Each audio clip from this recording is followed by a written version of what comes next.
वसंत ऋतूवरती त्याला आक्रमण झाले. वसंत ऋतूचे दिवस कमी झाले. वसंत ऋतू आता एप्रिल मध्ये येतो, एप्रिल मध्ये थांबतो, एप्रिल मध्ये जातो. वसंत ऋतू. आणि एक तुम्हाला सांगू का सर, मी संपूर्ण गावकऱ्यांना सांगतो, तुम्ही इतके भाग्यवान आहात, इतके भाग्यवान. माझ्या ज्ञानोबांनी या दोन संकटावरती मात करण्यासाठी 12व्या शतकात दोन तत्व लिहिली होती. सांगू कोणती? लक्ष देऊ नाही का? ज्ञानोबांची ओवी आहे, वनेची लावावे, जलाशय निर्मावे आणि सज्ञान करून सोडावे जलसकळ. ज्ञानोबांची ओवी आहे, वनेची लावावे. पर्यावरणाचा संदेश, प्लॅनिंग करा, इथे ज्ञानोबा आहे. जलाशय निर्मावे, जल व्यवस्थापन करा, इथे ज्ञानोबा आहे. 12व्या शतकात ज्ञानोबांना कळलं होतं की 21, 22, 23व्या शतकामध्ये भयानक परिस्थिती उद्भवेल. वनेची, अहो ते ज्ञानींचे राजे आहेत, जोगियांचे शिरोमणी आहेत, साधकांचे मायबाप आहेत, जगाची माऊली आहे. त्यांच्या मुखातून निघालेला शब्द आणि शब्द वेगापेक्षा महत्वाचा आहे. ते दिलेला चकार देखील फार महत्वाचा असतो. त्यांनी ज्ञानेश्वरीत म्हटलं, वनेची म्हणजे पर्यावरणाला शुद्ध करण्याकरता एकमेव पर्याय म्हणजे जंगल, झाड, वृक्षच लावणं. हे ज्ञानोबांची दूरदृष्टी आहे. आणि जलाशय निर्माण ही सगळ्यात महत्वाची आहे. आता एक तुम्हाला सांगू का, या वायू प्रदूषणावरती बोलतोय मी. तुम्हाला AQI म्हणजे एअर क्वालिटी इंडेक्स नुसार वातावरण प्रदूषित 30 ते 99 याच्या मध्ये जर वातावरण प्रदूषित असेल तर ते कंट्रोल मध्ये येतं. समजावून घ्या बरं का. एअर क्वालिटी इंडेक्स म्हणून एक सिस्टीम आहे जी जगभरात काम करते. आणि ते कार्य क्लायमेट सेंटर, अमेरिकेची संस्था क्लायमेट सेंटर, त्याच्याकडून ते चालवलं जातं.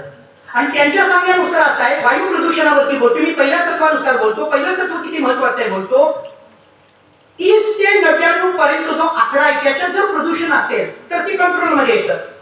तुम्हाला सोपं सांगतो जरा. तुम्ही टू व्हीलर सगळेजण चालवताना, त्या टू व्हीलर मध्ये ग्रीन पट्टा असतो, तो किती पर्यंत असतो? 30 ते 50 पर्यंत ग्रीन पट्टा. त्याच्यामध्ये जर तुम्ही बाईक चालवली तर तुम्ही कंट्रोल मध्ये ठेवू शकता. अचानक अपघात परिस्थिती आली तर त्याला नियंत्रित. पण 50च्या पुढे 70, 80, 90 वरती चालवली तर कंट्रोल मध्ये गाडी येत नाही. तसं 30 ते 99 पर्यंत जर प्रदूषण असेल तर आम्ही ते सॉल्व्ह करू शकतो प्रॉब्लेम. 99च्या पुढची 100 आकडा गेला की चिंतेची पायरी आहे, ती सेकंड स्टेप. आणि 400 वरती जर गेलं तर अनियंत्रित, कंट्रोलच होत नाही. आता एक महत्वाची गोष्ट आहे का, तुम्हाला वाटेल 400 पर्यंत जाईल का? गेलंय मागच्या महिन्यात गेलंय. मागच्या महिन्यामध्ये या भारतातलं सगळ्यात प्रदूषित शहर म्हणून राजस्थान मधलं भिवाडी शहर डिक्लेअर केले सरकारनं. तिथलं प्रदूषण 400 वर गेलंय. 2 नंबरला दिल्ली आहे, 2 नंबरला दिल्ली आहे, 1 नंबरला भिवाडी आहे. राजस्थान काय साताऱ्यापासून फार दूर नाहीये, लक्षात घ्या, फार दूर नाही. मी का सांगतोय तर गांभीर्य ओळखा. बरं आता अजून सांगतो तुम्हाला, झाडं लावा. इथपर्यंत आलं ना, माझा मुद्दा लक्षात येतोय ना. पहिलं प्रदूषण कोणतं? वायू प्रदूषण. वायू प्रदूषणासाठी उपाय काय? झाडं लावा. मग वाटवा सर, सरकारनं काय केलं माहितीये का? घर जाळून कोळशाचे धंदे सुरू केले. थोडक्यात सांगू, मोठी झाडं तोडायची आणि शोची झाडं लावायची. ऐका बरं का, तुमच्या हायवेला या, आपल्या पुणे बेंगलोर हायवेला सगळी मोठी झाडं पूर्वी होती. आमचे पप्पा वगैरे सांगायचे. आता ते सगळे तोडले. 2 रोडच्या मध्ये कुठली झाडं येतो? शोची झाडे. बरं, ती झाडं ऑक्सिजन किती देतात आणि कार्बन डायऑक्साईड किती शोषून घेतात कुणाला तरी माहिती आहे का? बरं, त्या झाडाच्या फुलांचा हार कधीतरी देवाला घातलाय नाही ना? आता ऐका, आमच्या वैदिक ग्रंथानं आपल्याकडे 11 पुराणे. किती पुराण? 11. मध्वयम, भद्वयम, पत्रयम व चतुष्टयम न पुस्तकम नारदम दारुडम एवच. बघा, मध्वयम म्हणजे म पासून सुरू होणारी 2 पुराण, भद्वयम म्हणजे भ पासून सुरू होणारी 2 पुराण नावापासून, पत्रयम म्हणजे भ पासून सुरू होणारी 3, व चतुष्टयम म्हणजे व पासून सुरू होणारी 4 पुराण. न पुस्तक, न म्हणजे नारद पुराण, अ म्हणजे अग्नी पुराण, क म्हणजे कुर्म पुराण, स्त म्हणजे स्कंद पुराण. या 11 पुराणामध्ये स्कंद पुराणात एक श्लोक आहे, झाडं कोणती लावावं. तुम्हाला काय वाटतं अध्यात्मशास्त्र म्हणजे का फक्त काय घेऊन भजन करणं आहे? हे कळलं पाहिजे ना आपल्याला. आमच्या स्कंद पुराणामध्ये सांगितलं झाडं कोणती लावावी. सरकारनं अभ्यासच केला नाही. मोठी झाडं काढली, छोटी झाडं लावली. ज्याला म्हणतात घर जाऊन पैशाचे धंदे करणे. कोणती झाडे लावावी पाहिजे ना बरं. विश्लेषक आहेत त्यांचं कोणी ऐकत नाही. कोणती झाडं लावावी मी श्लोक सांगतो. पुराणात श्लोक आहे, स्कंद पुराणात. अश्वत्थम एकम पिचुमुंड एकम न्यग्रोधम एकम दशचिंचिकानाम कपित्त बिल्वा मलकत्रयंच पंच पंच अम्र उत्वा नरकम न पश्येत. जास्त वेळ लावणार नाही व्याख्यानाला, मला विषय फार मोठा आहे, मला वेळ फार कमी मिळालाय. बघा, अश्वत्थम एकम, अश्वत्थ म्हणजे पिंपळाचं झाड. स्कंद पुराण सांगतं पिंपळाचं झाड एक लावा.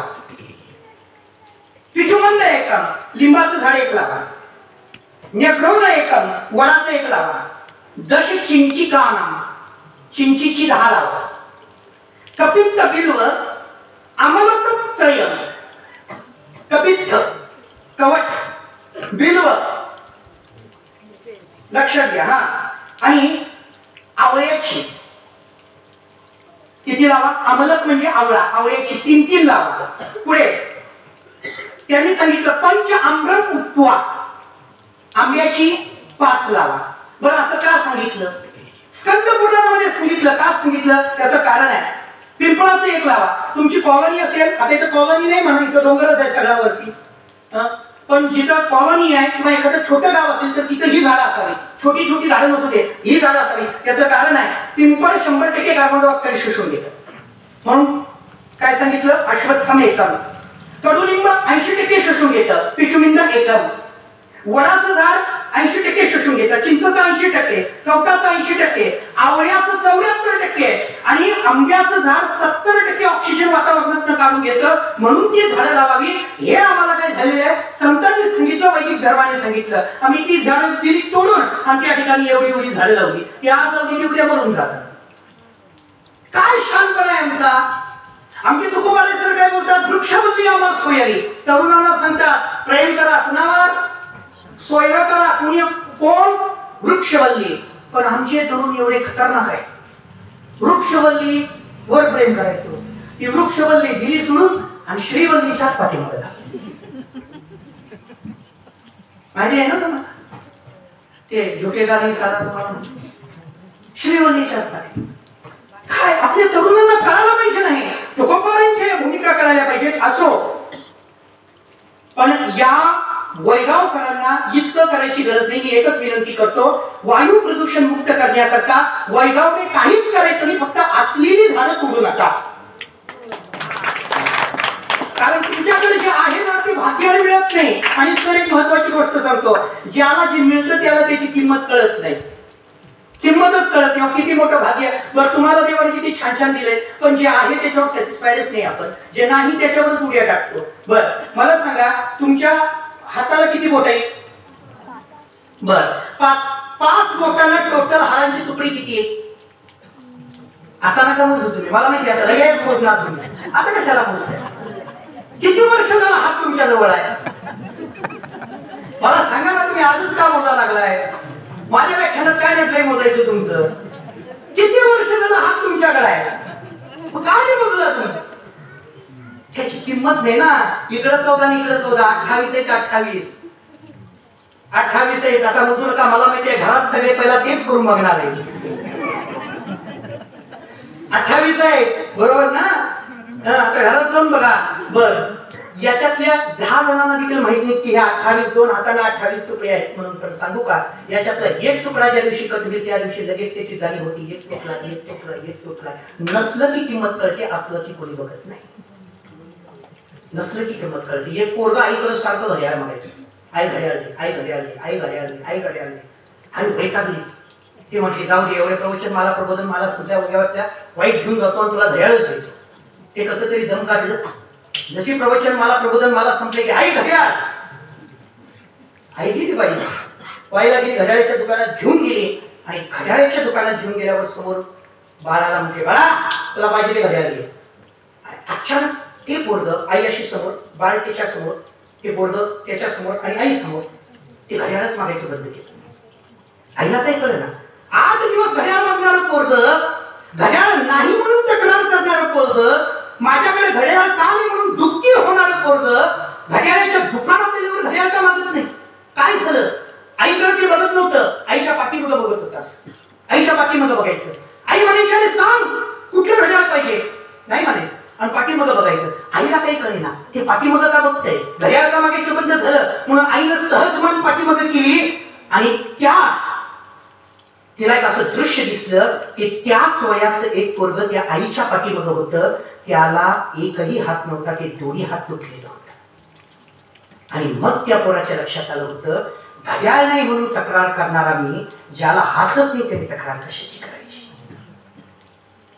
आणि आहे त्याचा आनंद न घेतानाही त्याची तक्रार करत असतो. एवढी समृद्ध वारसा तुम्हाला लाभलेला निसर्गाचा, फक्त तोडू नका. पहिलं, मी 5 मिनिटात पुढे जातो, जास्त वेळ घेत नाही, वेळ संपत आलेली आहे माझी. दुसरं तत्व आहे जलतत्व. म्हणजे पहिला प्लॅनिंग काय सांगितलं मी, प्लॅंट प्लॅनिंग, बरोबर ना. प्लॅंट प्लॅनिंग मी एकावरच बोलतो, अजून दुसऱ्या किंवा तिसऱ्या कीवरती बोलत नाही. दुसरं जलतत्व. सगळ्यात जवळचं दुसरं तत्व कोणतं? जलतत्व. बरं, जलतत्व असं आहे की त्याच्यात एक मोठी गंमत आहे. आपल्या शरीरात किती टक्के पाणी आहे? किती टक्के पाणी? 70% पाणी आहे. आणि पृथ्वीवर किती टक्के पाणी आहे माहिती आहे का? मी तसं म्हणाय नाही, पिण्यासाठी 1% आहे. पिण्यायोग्य पाणी 1%. जितकं पृथ्वीवर पाणी आहे त्याच्यातलं 96% पाणी समुद्रात आहे. एक दुसरी गोष्ट लक्ष देऊन ऐका बरं का. दुसरी गोष्ट, 4%तलं 3% बर्फ झाले भूगर्भात आहे आणि 1% पाणी फक्त पिण्यात आहे. त्या 1%वर आपण सगळेजण पाणी पितो. कितीही पाऊस पडू दे, पिण्याच्या लायकीचं पाणी 1%. तुम्ही म्हणाल एवढा पाऊस पडतोय टेन्शन काय घ्यायचं आहे? टेन्शनच घ्यायचं. 1% पाणी आहे पिण्यासाठी आणि ते आपण प्रदूषित करतो. पहिला पाण्याला सांभाळा, पहिला पाण्याला सांभाळा, पहिला पाणी व्यवस्थापन करा. आता मला एक सांगतो, तुम्ही म्हणताय अतिवृष्टी का? पूर्वीची वैदिक संस्कृती हुशार होती, ती यज्ञ करायची. तुम्हाला माहिती आहे का? यज्ञामध्ये 3 पदार्थ टाकले जायचे. सर सांगतो तर लक्ष देऊन ऐका, 5 मिनिटं लागेल, पण माहिती देण्याकरता आलो मी, सटर बटर बोलण्याकरता नाही आलो, प्रमाण घेऊन आलोय. लक्षात घ्या, यज्ञामध्ये 3 पदार्थ टाकले जायचे व्यवस्थित पाऊस पडावा याच्यासाठी. आणि याचा संबंध अंधश्रद्धा निर्मूलनवाल्यांनी काय केलं? यज्ञ करून कुठं पाऊस पडत असतो का? तू अभ्यास केलायस का? यज्ञाच्या पाठीमागचा अभ्यास केलायस का? यज्ञ करणे आध्यात्मिक दृष्टी वेगळी आहे सर, पण त्या यज्ञामध्ये 3 पदार्थ टाकले जातात. एक तांदूळ, तीळ आणि गाईचं तूप टाकलं जातं. त्या तांदूळ, तीळ आणि गाईच्या तुपापासून 3 प्रकारचे गॅसेस तयार होतात. त्या गॅसेसला 3 पद्धतीची नाव आहेत: इथिलीन ऑक्साईड, प्रोपिलीन ऑक्साईड आणि फॉर्मॅल्डिहाइड. अशी 3 आहे. त्याच्यातलं प्रोपिलीन ऑक्साईड नावाची जी गॅस आहे, त्या गॅसमुळे नियंत्रित पाऊस पडू शकतो. असा एक गॅस प्रोपिलीन ऑक्साईड नावाचा तयार होतो की तो पावसाला नियंत्रित करतो. म्हणून यज्ञामुळे पाऊस पडतो. हे वेदानं बोललेलं आहे, हे प्रत्यक्ष कृष्णानं बोललेलं आहे. प्रमाण घेतो. आता गीतेचं प्रमाण बघा. अन्नात भवती भूतानी, माहिती आहे ना सर? अन्नात भवती भूतानी म्हणजे अन्नापासून जीवांचं रक्षण होतं. एक बर, त्या अन्नाचं रक्षण कशामुळे होतं? अन्न कशामुळे? हे ऐका, जीव कशामुळे? अन्नामुळे. अन्नात भवती भूतानी, गीतेचा श्लोक आहे. बर, मग ते अन्न कशामुळे? पर्जन्यात अन्न संभव, पावसामुळे अन्न आहे. बर, आता तो पाऊस कशामुळे? गीतेचं बोलणे बरं का, गीतेचं लक्ष देऊ नये का? गीता म्हणते यज्ञात भवती पर्जन्य. काय म्हणते? यज्ञात भवती पर्जन्य आणि यज्ञ कर्म समुद्भव. त्या यज्ञामध्ये जो वायू तयार होतो तो नियंत्रित, पाऊस नियंत्रित पडतो. अल्पवृष्टी, अतिवृष्टी हे नाही करू देत. ही सगळ्यात मोठी महत्वाची गोष्ट आहे. तुम्हाला माहिती आहे, मी मगाशी नाव घेतलं शिरोवॉच म्हणून रूसचा एक तत्ववेत्ता आहे. त्यानं असं सांगितलंय, गाईचं तूप का जाळलं जात होतं?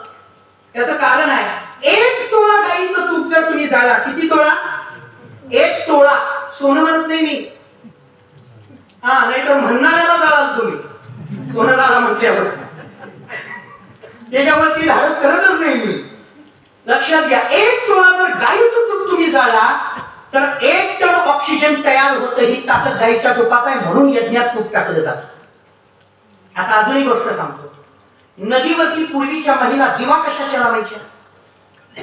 तुपाची दिवे लावायची आणि कणकीचा दिवा तयार करायचा. त्याचे 2 कारणे. तुपाच्या दिव्याने वातावरण शुद्ध होतं, वायू प्रदूषण थांबतं, ऑक्सिजनची निर्मिती होते. आणि कणकीचे जे दिवे आहेत ना, ते दिवे पाण्यात गेले की त्याला खातं कोण माहितीये? मासे खातात. मासे पाण्याला शुद्ध करतात. जल शुद्ध, वायू शुद्ध आणि प्राण्यांच्यावर दया नावाचा भाव हा एका दिवा लावण्याच्या कृतीतून साधलेली 3 घटक आहेत. म्हणजे आमची संस्कृती माशाला देखील खायला घालणारी आहे, पण आपण ती सोडली आणि मासेच खायला सुरुवात केली. माशाला खायला घालायचं सोडून द्या, त्यांनाच कळलं पाहिजे. एवढी भयानक परिस्थिती आमची. काय वैदिक संस्कृती आम्ही टिकवणार? मला हे कशासाठी बोलावं असं वाटतं? पर्यावरण शुद्ध करण्याकरता हे सगळ्यात महत्वाची गोष्ट आहे. आता ऐका, या जलशुद्धीसाठी मी तुम्हाला सांगतो या वैगावनं काय काय केलंय. मनुस्मृतीचा एक श्लोक सांगतो आणि पुढे सांगतो. 5 मिनिटं, जास्त वेळ घेत नाही. मनुस्मृतीमध्ये एक श्लोक आलाय. नाप्सुमूत्रम पुरुषं वा स्थीवनं वा समुत्सृजेत अमित्यलिप्त मन्यत्वा लोहितं वा विषाणी वा. मनुस्मृतीचा श्लोक आहे. मनुस्मृती निर्माण कधी झाली बघा, त्याने श्लोक जलशुद्धीसाठी लिहिलेला आहे. ते स्पष्ट म्हणतात की पाण्यामध्ये मलमूत्र, दूषित पदार्थ, रक्त आणि विषारी घटक टाकू नका, परिस्थिती भयानक होईल. नाप्सु मूत्रम पुरुषम म्हणजे मूत्र किंवा विष्ठा टाकू नका. समुत्सृजेत अमित्यलिप्त मन्यत्वा म्हणजे दूषित पदार्थ टाकू नका. लोहितम म्हणजे रक्त टाकू नका. आणि विषाणी म्हणजे विषारी रासायनिक पदार्थ टाकू नका. मनुस्मृती सांगते. मग याच्यासाठी वैगावनं केलं काय? मी अभिनंदन करतो तुम्हा सर्वांचं. या वैगावनं ही परंपरा सांभाळताना सांडपाणीची व्यवस्था या ग्रामपंचायतीने तुम्हा सर्वांना करून दिलेली आहे, बरोबर ना? सांडपाणीच्या व्यवस्थेसाठी ते सर्क्युलेट करून काय आपण परसबागांना सोडण्याचं कार्य केलं जातं. रेन वॉटर हार्वेस्टिंग तर इथं होतच आहे. रेन वॉटर हार्वेस्टिंग म्हणजे काय?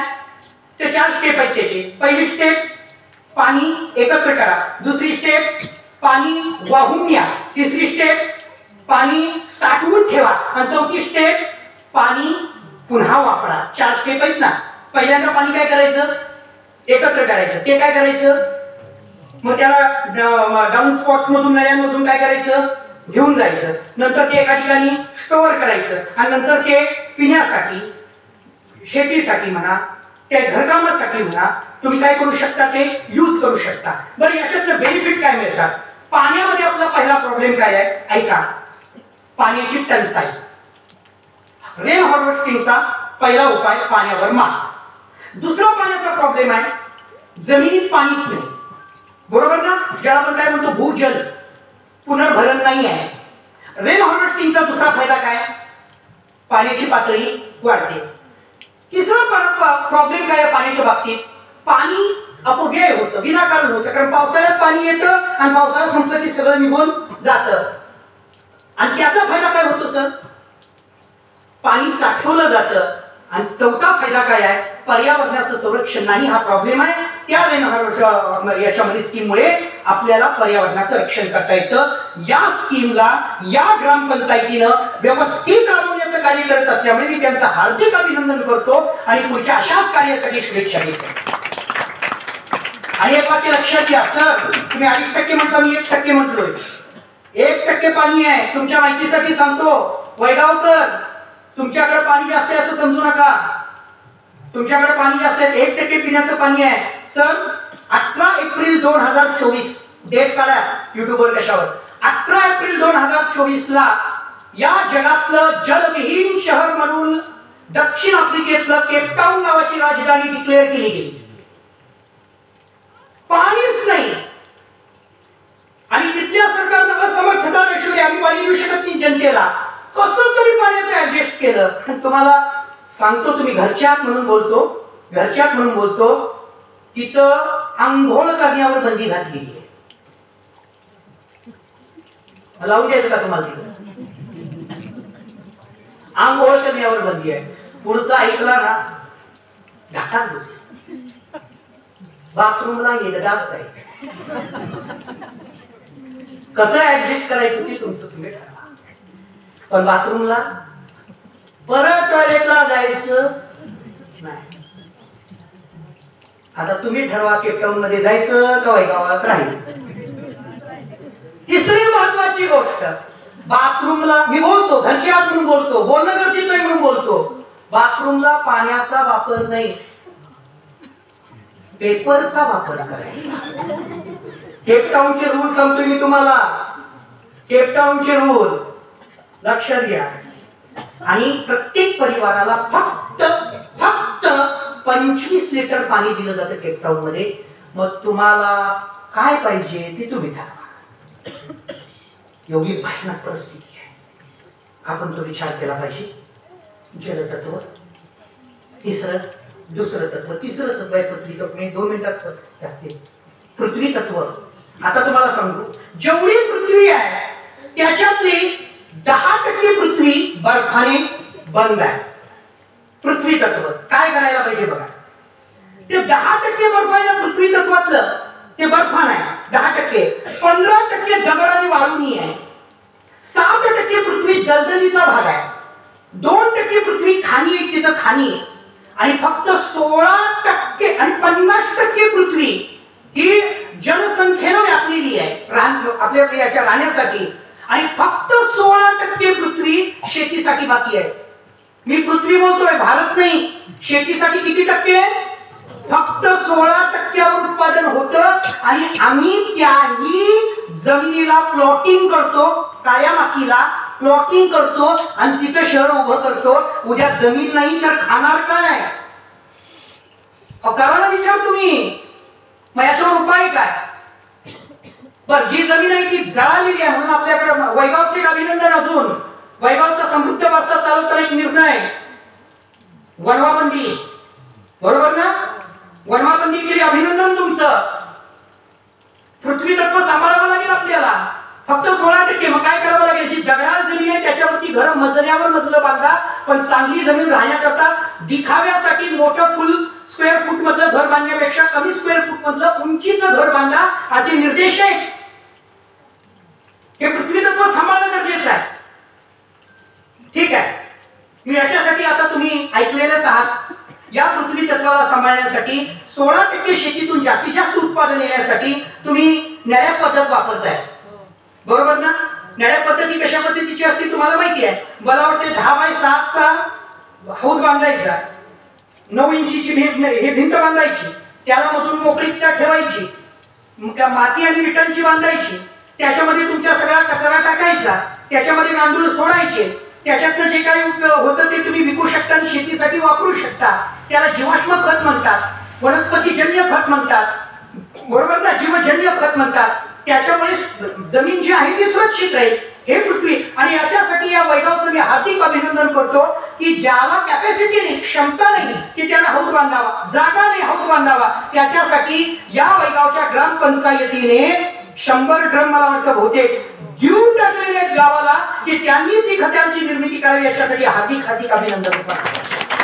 म्हणजे पृथ्वी तत्व सांभाळण्यासाठी या वैगावाने हे केलं, जलतत्व सांभाळण्यासाठी हे केलं, वायू तत्व सांभाळण्यासाठी ऑलरेडी निसर्ग तुमच्याकडे उपलब्ध आहे. आता 4थं तत्व आहे अग्नी तत्व. अग्नि तत्व देखील फार महत्वाचं आहे, कारण आपल्याकडे प्रॉब्लेम्स होतात त्या अग्नि तत्वामुळे. तुम्हाला तर जास्त अग्नि तत्वाचा प्रॉब्लेम नाही आहे. शरीरात हे बघा, लक्ष देऊ नये का 2 मिनिटं. फक्त 2 गोष्टीमुळे अग्नि तत्व आहे, एक भोजन आणि एक सूर्य. तिसऱ्या घटकामुळे या जगात अग्नी नाही. अग्नी निर्माण कशामुळे होतो? भोजनामुळे आणि सूर्यामुळे. तुमच्या शरीरातला गरमपणा फक्त 2च गोष्टीमुळे, एक भोजन आणि एक सूर्य. या 2 गोष्टी बंद करा, पुण्यतिथीला माझंच कीर्तन. लक्षात घ्या. मग काय ही गोष्ट तरी लक्षात घ्या. मग जसं ते ताप आहे तसे या पृथ्वीची उष्णता आहे. पृथ्वी जास्त गरम झाली होईल काय? अंटार्क्टिक वरचे सगळे बर्फ खाली येत आहे. ग्लेशियर नद्या सगळे वाहायला लागलेले. ग्लेशियर म्हणजे बर्फाच्या नद्या, स्थिर पाहिजे ते वाहायला लागलेले. मोठमोठी हिमखंड खाली कोसळत आहेत. लारेसन सी म्हणून कुठला तर हिमखंड आता पाण्यावर तरंगते बघा समुद्राच्या. परिणाम काय होतोय? समुद्राची पातळी थोडी वाढत चाललेली आहे.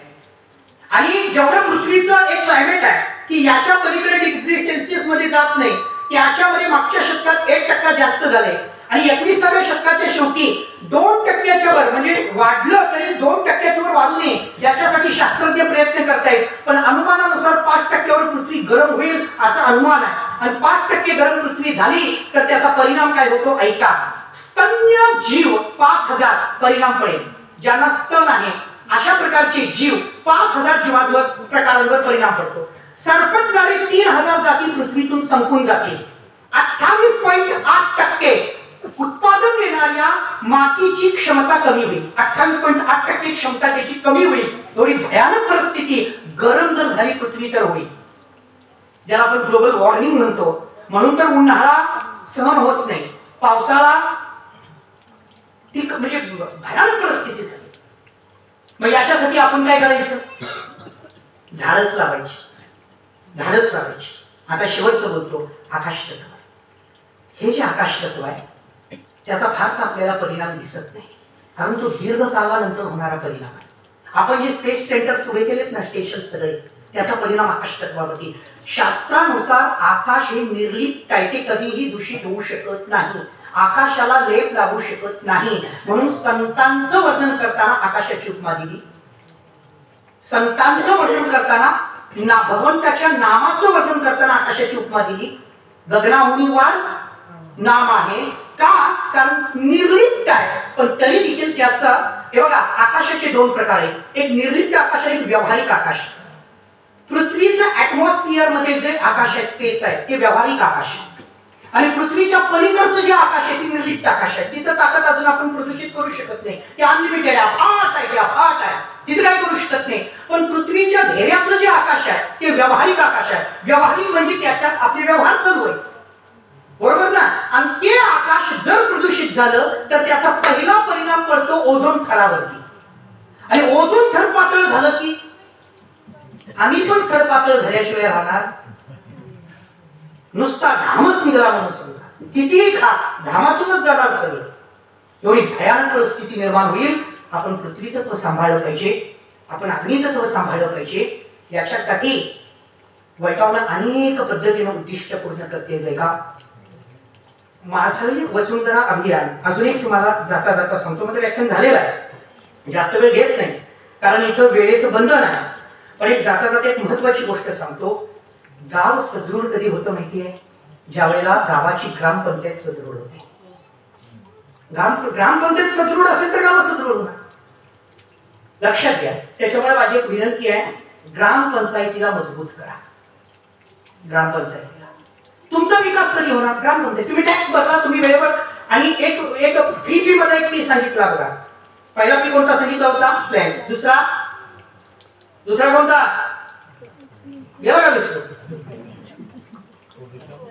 पोल्युशन नाही. पहिला फी उपाय प्लॅन. आणि एक महत्वाचा फी सांगितला होता प्रोटेक्शन. म्हणजे झाडं लावा आणि झाडांना जगवा, याला म्हणतात प्रोटेक्शन, बरोबर ना. जसं मुलं झाल्यानंतर फक्त जन्म देणं म्हणजे पालक नाही, त्यांना वाढवून आणि संस्कार देणं म्हणजे पालकत्व.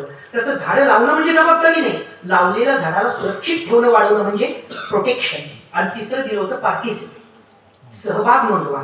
ग्रामसभा असतील अटेंड राहा, ग्रामसभेत सगळ्या स्कीम कळतात अटेंड राहा, ग्रामसभेला मदत करा, म्हणजे ग्रामपंचायतीला मजबूत करा, तर ग्रामपंचायत तुम्हाला मजबूत करेल. ही पद्धत आहे. आणि याच्यासाठी गावकऱ्यांनी ग्रामपंचायतीवर फोकस करावा. ग्रामपंचायत आपली खूप चांगली आहे, खूप खूप अभिनंदन या ग्रामपंचायतीचं. प्रत्येक तत्वावरती कार्य करते. आता इथून पुढे तुम्हाला चॅलेंज आहे. माझी वसुंधरा अभियान याच्यामध्ये प्रथम क्रमांक मिळवण्यासाठी प्रत्येक टास्क, आणि एक वाक्य तुम्हाला मी विनंती करून सांगतो, फक्त हे तुमच्या पुरस्कारासाठी नाही, तर अनेक पिढ्या जिवंत राहाव्यात या पृथ्वीवरती, त्याच्यासाठी महान कार्य करण्याची संधी देखील या निमित्ताने तुम्हाला मोटिवेट करते. हो, महान कार्य. कारण मी तुम्हाला सांगतो, एक वाक्य सांगतो, जर 10 झाडं, एक झाड तोडलं तर 10 पुत्रांचं हत्या केलेल्याचं पाप लागत असेल, तर एक झाड जगवलं तर 10 पुत्रांना सांभाळण्याचं पुण्य लागल्याशिवाय राहणार नाही. म्हणून तुम्ही ही गोष्ट करा. फार वेळ झालाय, मलाही माहिती आहे प्रत्येकांना आता उदरभरण नव्हे जाणीचे यज्ञ करणं, आम्ही आता यज्ञ सुरू करतो असं तुम्ही म्हणाल तर आता तिथेच थांबतो. या समृद्ध वायगावचा वारसा वैचारिक आध्यात्मिक समस्त पद्धतीने चालू आहे, असाच वारसा चालू द्यावा. मला आता अनेक विषयावर बोलता बोलता कुठे थोडंफार कमी जास्त काही झालं असेल, सांभाळून घ्या. मोठमोठे दिग्गज मंडळी बसले. आमचे परममित्र यांचा सप्ताह असतो, सर्वांना आमंत्रित करतो ज्ञानोबारायांच्या समाधी सोहळ्याला. पंकज सर कुठे इकडे आहेत का ते वरती व्यवस्था करतायत. तुम्हा सर्वांना जी काही मंडळी आहेत यावेळेला प्रवचनला आधीच आमंत्रण, फक्त डेट सांगायचंय तुम्हाला. सर्वांनी या सगळी व्यवस्थित सोय राहण्या खाण्याची होईल तुमची. माऊलींच्या समाधी सोहळ्याला या. या समाधीचं आकर्षण आहे की यावेळेला 750 वर्ष ज्ञानोबारायांचा जन्मोत्सव सगळीकडे चालू आहे, बरोबर ना. आणि त्या निमित्ताने हा समाधी उत्सव पण आहे.